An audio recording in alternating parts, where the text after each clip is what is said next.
Bonjour à tous. Après l'annonce du Premier ministre mardi et puis un message de l'inspecteur de circonscription dans le cadre de l'éducation nationale hier, mercredi après-midi, je tenais à vous donner les informations concernant l'organisation liée au Covid dans notre commune et notamment sur la préparation du déconfinement éventuel, puisque cela peut être remis en cause à tout moment par le gouvernement. Tout d'abord, je rappelle le message essentiel, c'est le plus possible quand c'est possible. Il faut rester chez soi et si nous avons une nécessité de sortir, le mieux, c'est de mettre un masque. Je sais bien que ce n'est pas obligatoire, que certains maires qui ont tenté de le rendre obligatoire ont été retoqués, mais l'Académie de médecine, les professionnels de santé nous le disent. Mettre un masque, c'est protéger les autres et c'est mettre un frein à la propagation du virus. Néanmoins, il y a aussi le déconfinement, la reprise de l'activité, notamment la reprise de l'activité économique, puisque des entreprises, des salariés sont en difficulté du fait de l'arrêt de l'activité économique. En ce qui concerne la commune, à partir de la semaine prochaine, nous commencerons à avoir des activités, notamment au niveau des services techniques, pour par exemple tondre les pelouses dans les parcs. Ça peut se faire aisément en respectant les règles de sécurité sanitaire. Nous aurions pu le faire plus tôt, mais cela aurait été donner un mauvais signal à la population en disant on peut sortir. Alors que nous sommes toujours, je rappelle, jusqu'au 11 mai en confinement. Donc quand même, les services techniques commenceront à préparer en toute sécurité les parcs et jardins. Ils ont évidemment des masques. Tous nos agents ont la possibilité d'avoir des masques chirurgicaux. Je reviendrai sur les masques. Je vais faire un petit topo particulier sur les masques. Et puis nous avons d'autres services, eh bien nous verrons au cas par cas, c'est le cas de la mairie, nous verrons la semaine prochaine si nous ouvrons et de quelle manière nous ouvrons, la médiathèque également. Tout ça est un jeu de taquin entre différents services à ouvrir et la nécessité d'assurer la sécurité sanitaire. Par exemple, nous allons ouvrir les écoles, je vais en parler. Ça veut dire qu'il y a une attention très particulière à avoir en termes d'entretien des locaux et l'énergie que nous y mettons ne peut pas être déployée dans d'autres bâtiments. Donc la priorité va être d'être attentif à l'ouverture des écoles. Donc je vous reviendrai la semaine prochaine pour vous indiquer, vous donner plus de détails sur quels sont les services de la mairie qui vont ouvrir, comment, etc. Concernant la reprise des écoles, nous avons reçu donc un message de l'inspecteur de circonscription hier qui globalement dit faites comme vous voulez. Il y a des classes charnières importantes à regarder qui sont la classe de grande section, la classe de CP et la classe de CM2. Mais tout le monde, on peut ouvrir pour tous. C'est sur la base du volontariat pour les parents. Donc ça ne facilite pas les choses pour l'organisation. Donc nous avons une réunion suite à ce message et au discours du Premier ministre avec les directrices hier mercredi.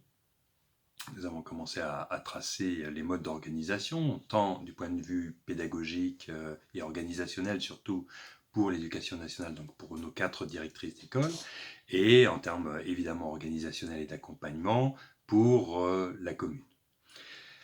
Nous avons une ligne rouge. La ligne rouge, elle est très simple. La commune ne suppléera pas l'éducation nationale. C'est-à-dire, nous ne mettrons pas d'animateurs en complément des professeurs. Parce que nous avons nos propres activités et commençons par faire bien ce que nous avons à faire. Et ce que nous avons à faire, c'est d'ouvrir les services périscolaires le matin, le midi, le soir, parce que nous savons très bien qu'à Saint-Arnoux, nous sommes dans la pointe sud des Yvelines et un certain nombre de parents travaillent à deux et travaillent de façon assez éloignée par rapport à la commune d'un point de vue géographique. Et donc, il est indispensable pour qu'ils puissent reprendre le travail que nous puissions accueillir les enfants sur les temps périscolaires. Nous allons regarder l'aspect cantine, bien sûr en lien avec les directrices. Il est possible qu'il y ait un étalement à faire du temps de repas. Donc c'est un travail qu'on va faire toute la semaine prochaine. Tous les jours, on aura une réunion en visioconférence ou physiquement pour détailler l'organisation des services. Ce que nous savons d'après les directrices, les premières tendances, c'est que nous avons entre 50%, c'est-à-dire la moitié, et les 2 tiers des parents qui souhaitent mettre leur enfant à l'école. Je reviendrai sur ce point donc la semaine prochaine. Évidemment, les temps périscolaires sont payants. On revient sur une normalité entre guillemets. La ligne rouge, c'est aussi la sécurité évidemment sanitaire. Donc là, nous y travaillons avec les équipes. Si les conditions sanitaires sont insuffisantes, soit nous réduirons le nombre d'enfants qui peuvent être reçus, soit nous n'ouvrirons pas les écoles. C'est aussi simple que ça, puisque la priorité est évidemment d'assurer la sécurité sanitaire des enfants, des agents, des professeurs. Concernant les masques, vous êtes nombreux à nous interroger les maires de France. Suite aux différentes communications, la situation elle est très simple. Pour ce qui concerne la mairie, donc les masques pour les habitants, je ne vais pas revenir sur les différentes distributions qui ont pu avoir lieu ici ou là. La région Île-de-France a mis en place une plateforme de commande. Et donc, nombre de communes, nombre de collectivités territoriales ont utilisé cette plateforme pour commander, acheter des masques tissus pour le grand public. C'est le cas de la commune de Saint-Arnaud en Yvelines. Nous avons acheté de quoi fournir un masque par habitant. Donc, s'il y a 4 personnes dans un foyer, c'est 4 masques qui seront distribués dans ce foyer.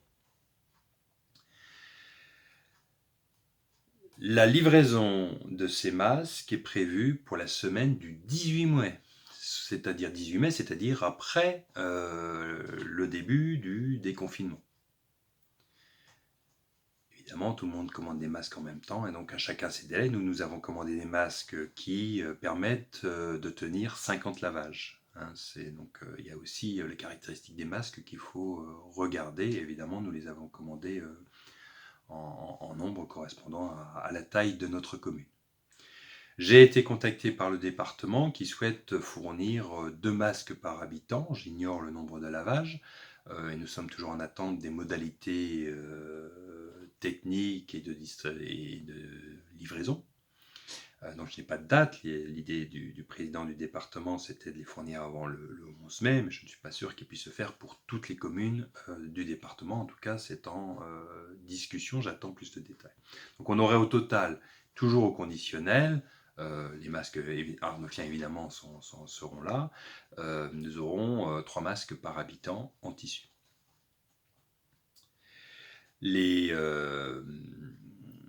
La disponibilité de masques à la vente, vous avez actuellement, vous le savez, au moins 2 commerces de couturières qui fabriquent des masques. Donc vous pouvez leur acheter des masques, ça en prévision. Vous êtes nombreux à solliciter leurs services. Vous avez les pharmacies qui ont commandé des masques en nombre limité parce que nous manquons d'informations sur la manière dont les masques vont être disponibles. Il est possible que certains supermarchés fournissent également des masques en plus grand nombre. Donc on est encore là sur une attente de confirmation à la fois de l'information, de la disponibilité, et puis on verra ça la semaine prochaine. Un peu avant la date du déconfinement. Un dernier point de détail, mais qui est important, c'est que la commune a demandé une dérogation pour l'ouverture du marché dominical. Nous n'avons pas pour l'instant la réponse. C'est une sollicitation du placier et des commerçants du marché. Si nous avons l'autorisation, nous ouvrirons. Dès que nous aurons l'autorisation, sinon ce sera à partir du déconfinement. Voilà, je voulais vous informer de cela. Il reste que la période va être très difficile sur les 2-3 semaines qui viennent, voire plus, parce que jusqu'à présent c'était difficile, nous étions confinés. Maintenant, il va y avoir le déconfinement et donc la difficulté avec le maintien des gestes barrières, notamment dans les écoles, et la mise en place des bons gestes au quotidien pour se protéger les uns les autres. Il n'y a pas de secret, c'est toujours le geste barrière, c'est la distanciation et surtout, c'est aussi porter un masque. Le masque en tissu ne nous protège pas nécessairement, mais il protège les autres. Et donc, si tout le monde porte un masque, nous nous protégeons tous les uns les autres. Et je vous encourage très fortement à partir du 11 mai de sortir avec un masque. Vous allez me dire, mais oui, mais où est-ce que je me procure le masque? La réponse, ce sera plus détaillée dans les jours et semaines qui viennent. Cela dépendra des disponibilités dans les magasins, supermarchés, au niveau du département. Et puis la commune, vous le savez, ce sera la semaine du 18 juin, du 18 mai, pardon. Et nous organiserons, nous avons encore à organiser le mode de distribution. Hein. Donc il n'est pas question de faire passer 6000 habitants ou 2500 foyers devant la mairie pour distribuer des masques. Donc il va falloir organiser ça et ça je reviens très rapidement vers vous. Voilà les quelques éléments que je voulais vous fournir. Un petit point de détail également, enfin, un point de détail qui est important. Vous êtes plusieurs aussi à poser la question sur le service de livraison de courses. Le service de livraison de courses pour les personnes les plus âgées ou vulnérables, on regarde pour le continuer après le déconfinement. Pour cela, puisque c'était fait par nos agents, notamment services techniques et d'autres, il va falloir des bénévoles. Donc nous allons faire le tour des bénévoles qui pourront, après le déconfinement, organiser et faire maintenir la distribution des courses pour nos anciens. Nous sommes en train de travailler à ce sujet. J'ai demandé au CCAS de regarder ce sujet. Si nous pouvons le maintenir, nous allons le maintenir. C'est toute la difficulté de ce déconfinement. On ne peut pas ouvrir d'un seul coup tous les services parce qu'on va être concentré sur la désinfection au quotidien des locaux des écoles, des locaux qui sont utilisés. Ça va prendre de l'énergie. Nous allons par exemple, pour les services techniques, il faut ouvrir la salle du Colombier pour en faire un lieu de restauration avec distanciation. Enfin, il y a une organisation qui se met en place qui fait que ne vous étonnez pas, certains services n'ouvriront pas tout de suite ou ouvriront de manière encore dégradée le temps que nous montions en puissance. Et c'est pour cela que je vais avoir besoin de revenir vers vous régulièrement pour vous dire où nous en sommes sur l'organisation dans le cadre du déconfinement à Saint-Arnaud-en-Yvelines. Portez des masques à chaque fois que vous sortez, dès que les masques seront évidemment disponibles. Et je vous souhaite la meilleure santé possible et à bientôt. Au revoir.